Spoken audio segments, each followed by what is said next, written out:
There once was a house. In this house lived a family. Every day, the alarm would sound at 7, repeating itself, the artificial voices echoing throughout the residence. The day is the 4th of August, 2026. Today is Mr. Featherstone's birthday. Today is the anniversary of Tillita's marriage. In the kitchen, the toaster sprung up. Emerging from it, 8 perfectly brown slices of toast. The frying pan stopped sizzling, scraping 8 pieces of fried eggs and 16 strips of sizzling bacon into 4 separate plates.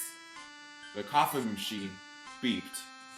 There stood 2 cups of coffee. Beside it, 2 glasses of fresh milk.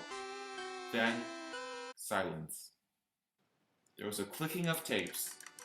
Then, the speaker turned on once more. 8-1, tick-tock, 8-1 o'clock, off to school, off to work, run, 8-1. An aluminum wedge extended and scraped the cold toast into the metallic throat. It then dipped the dishes into a tub of boiling water, emerging sparkling clean. A barrage of mice darted from within warrens in the wall. They scurried around the kitchen, scanning the spotless floors with their glowing pink eyes, while sucking up dust. And as suddenly as they had appeared, the mice retreated back into the burrows. At 10:15, sprinklers emerged from the garden, spraying water into the charred west side of the home. The entire face was black, for all but the silhouettes of 4 occupants imprinted on the side. Those were white. At noon, a dog stood at the entrance of the home. Upon whining, the front doors recognized him and swung open.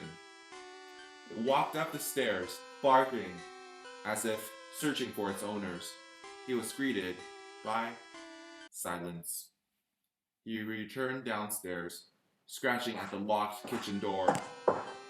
Behind it, pancakes were cooking, spreading the aroma of maple syrup through the deserted halls. The dog frothed at the mouth, running in circles. He bit his tail and lay there, dead. The clock struck 2. The mice reappeared.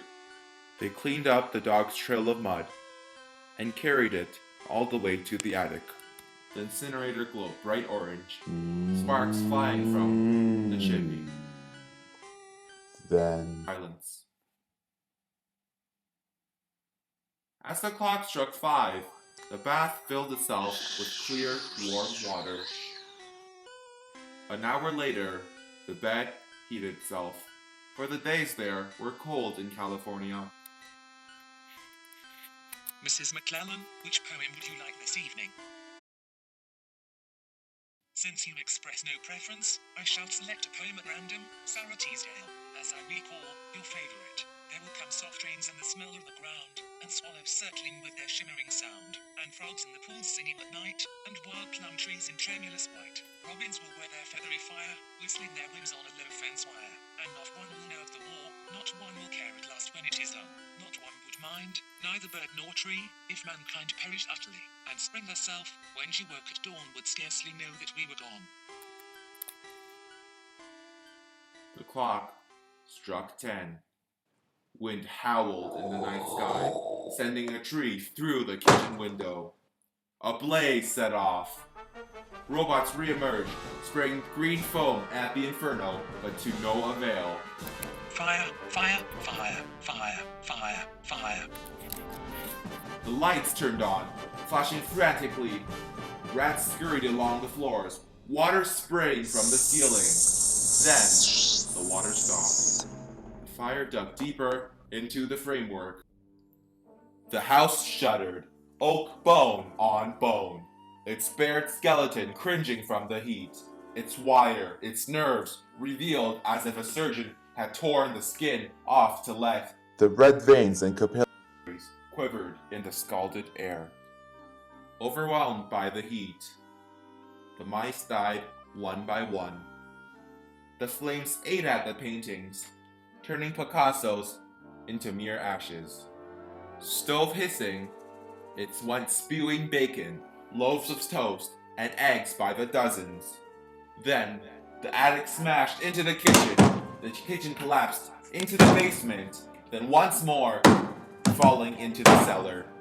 Then smoke, and a green glow. There once was a house. In this house lived a family. Except there was no family. There was no house.